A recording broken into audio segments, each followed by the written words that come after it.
দিনের লক্ষ্মীর ভাণ্ডার, সেখানে লক্ষ লক্ষ এমন অ্যাকাউন্ট পাওয়া গেছে যারা লক্ষ্মীর ভাণ্ডার পাওয়ার যোগ্য নয়, অর্থাৎ ভোটার তালিকা থেকে তাদের নাম বাদ গেছে।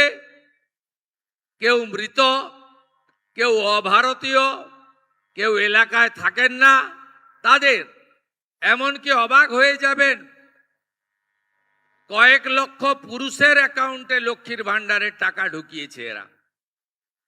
এটা সরকারি টাকা।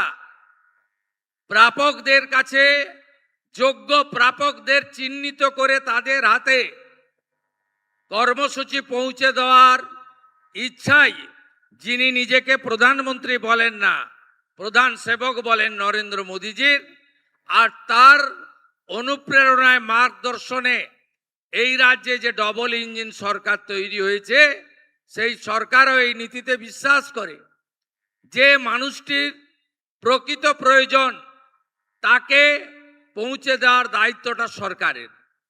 তাই আমরা আরো অবাক হয়ে যাবেন, যেখানেই আমরা হাত দিচ্ছি বিগত সরকারের দুর্নীতি, স্বেচ্ছাচারিতা এবং সরকারি টাকা কিভাবে এরা লুট করেছে, আপনি ভাবলেও অবাক হয়ে যাবেন। পুরুষদেরকে বিধবা ভাতা দিয়েছে। মুর্শিদাবাদ জেলার ডোমকলে একটি ব্লকে ৩,৫০০ ফেক অ্যাকাউন্ট বেরিয়েছে, যেখানে মাইনরিটি স্কলারশিপের টাকা ঢোকানো হয়েছে।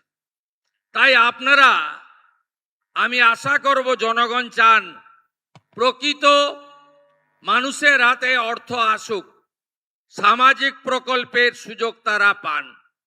তাই এই সরকারের উষা লগ্নে শুরুতে আপনারা আমাদেরকে সহযোগিতা করুন, আমরা আপনাদের সহযোগিতা করব। প্রয়োজন হলে বাড়িতে পাঠাবো আমরা মানুষ, আমাদের কর্মচারীদের, সহযোগী কর্মচারীদের, যাতে আমরা পোর্টালে আপলোড করা, ফর্ম নথিভুক্তকরণ করা এটা ঠিকঠাকভাবে হয়। আপনারা সবাই রাষ্ট্রবাদী জনগণ, আপনারা চাইবেন না যে বাংলাদেশ থেকে আসা অবৈধ অনুপ্রবেশকারী তিনি অন্নপূর্ণা যোজনা পান, বার্ধক্য বিধবা ভাতা পান, আপনি চাইবেন না। কারণ এটার অধিকার কেবলমাত্র ভারতীয় নাগরিকদের রয়েছে। আপনি চাইবেন না যারা ভ্যাকসিনেশন করে না নিজের বাচ্চাদের, বলে ভ্যাকসিনেশন করলে নাকি জন্ম নিয়ন্ত্রণ হয়ে যায়, তারা কেন সরকারি সুযোগ সুবিধা পাবে? যারা সরকারি স্কুলে বাচ্চাদেরকে ভর্তি করেন না, সরকার অনুমোদিত স্কুলে বাচ্চাদের ভর্তি করেন না, যারা এমন জায়গায় বাচ্চাদেরকে ভর্তি করান যেখানে তাদেরকে এমন শিক্ষায় শিক্ষিত করা হয় যেখানে বন্দে মাতরম গাইতে বা জাতীয় সঙ্গীত গাইতে তাদের অসুবিধা হয়, তারা কেন সরকারি সুযোগ সুবিধা পাবে? তাই আমাদের যে ফর্ম, আমাদের যে ব্যবস্থা, তাতে আমরা একবারই চাইব, এবং এই স্বচ্ছতার সঙ্গে যে তালিকা হবে, এই তালিকাতে আপনাদের যা যা প্রয়োজন এই ডবল ইঞ্জিন সরকার তাই পৌঁছে দেবে। যেখানে দুর্নীতি থাকবে না, মধ্যস্বত্বভোগী থাকবে না, আপনারা প্রতারিত হবেন না, আপনারা একজন এই রাজ্যের নাগরিক হিসেবে আপনার অধিকার আপনি পাবেন। আমি আপনাদের এই কথাগুলো বললাম, সাথে সাথে আমাদের এই সরকারের 5 সপ্তাহের মধ্যে আমরা অনেক গুরুত্বপূর্ণ কাজ শুরু করেছি, সিদ্ধান্ত নিয়েছি। আমরা দেশকে সুরক্ষিত করার জন্য সীমান্তের জমি বিএসএফকে হস্তান্তর করা, জনগণনার কাজ শুরু করানো, বিএনএস এর আওতায় আইনের শাসন প্রতিষ্ঠিত করা, দুর্নীতিগ্রস্ত এবং অত্যাচারীদের বিরুদ্ধে কঠোর আইনি ব্যবস্থা করা, শাসকের আইন নয় আইনের শাসন প্রতিষ্ঠা করা, এটা আমাদের লক্ষ্য। আমরা ইতিমধ্যে 100 দিনের কাজ, এটি শেষ মাস, আমরা শুরু করেছি। আমাদের ভারত সরকার এই মাসের 20 দিনের জন্য 700 কোটি টাকা দিয়েছেন। আগামী 1 জুলাই থেকে বিকশিত ভারত জি রামজি এই কর্মসূচিতে 100 দিন নয় 125 দিনের কাজ আপনারা পাবেন। তার জন্য 8,500 কোটি টাকা আমাদের বরাদ্দ দেওয়া হয়েছে। আমরা ইতিমধ্যে নির্বাচনে যে প্রতিশ্রুতি দিয়েছিলাম মা বোন দিদিদের আমরা 3,000 টাকা করে অ্যাকাউন্টে দেব, এই প্রক্রিয়া শুরু হয়েছে, আরো চলবে যতক্ষণ না তালিকা সম্পূর্ণ হয়।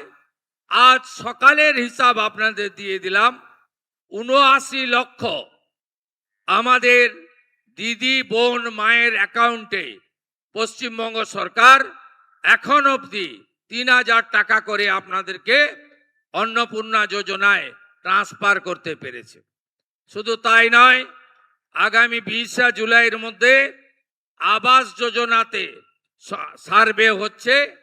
আপনারা যারা এতদিন প্রধানমন্ত্রী আবাস যোজনা থেকে বঞ্চিত হয়েছেন তারা প্রধানমন্ত্রী আবাস যোজনায় নাম নথিভুক্ত করতে পারবেন। স্বচ্ছতার সঙ্গে সার্ভে হবে এবং আপনি যদি ওই সার্ভেতে বঞ্চিত মনে করেন তাহলে একটি টোল ফ্রি নাম্বার আমরা চালু করেছি, আপনার সরকার আপনার পাশে।